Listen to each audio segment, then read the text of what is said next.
Hello, John here with Bodytalk. Quick subject today. We're going to answer the question, what is that drunk massage post feeling that you feel?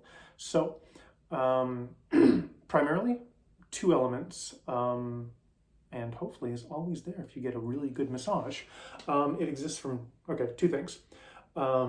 First off, all of the blood circulating in your body is only in the blood vessels, arteries, capillaries, veins, arterioles, venules, whatever. But that's where your blood is circulating. Everything outside of it, which is a lot, is various squishy cells.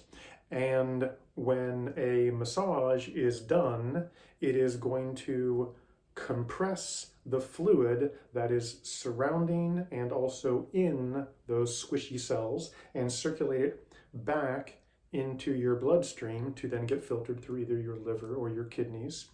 They also process the lymph nodes. Irrelevant. The point being is that like a river after a storm, when you get all of this additional material being dumped in, it's going to have more muck, and actually, I'm not going to say toxins, but cellular byproducts, the natural things. It's sort of been cesspooling, increasing in concentration and not necessarily getting out of the body. So a massage accelerates that process. So when it comes to that aspect of the sort of drunk, floaty feeling, water can actually be a great help.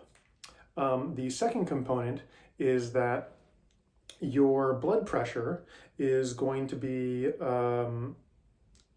fighting, well, when you're standing up, you need more blood pressure because you're fighting gravity. But if you have your blood pressure taken and you clench your hand, you're going to get a very, very high reading because your heart is working to press against all of these muscle contractions and keep blood flowing.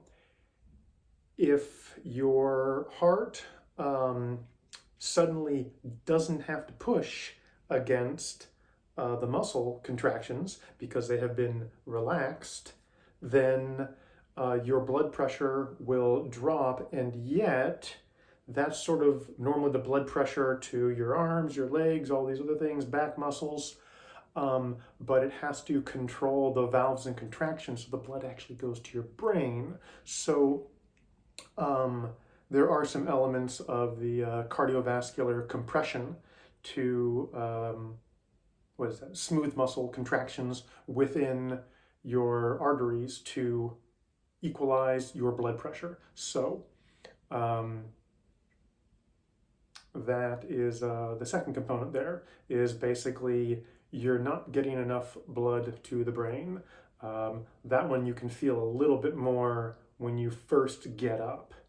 And that too will normally pass in a few minutes. And generally the body, the older you get, the body doesn't like to do fast dramatic changes. So it can take a little bit longer the older you are, but that isn't necessarily a bad thing, and it does fade.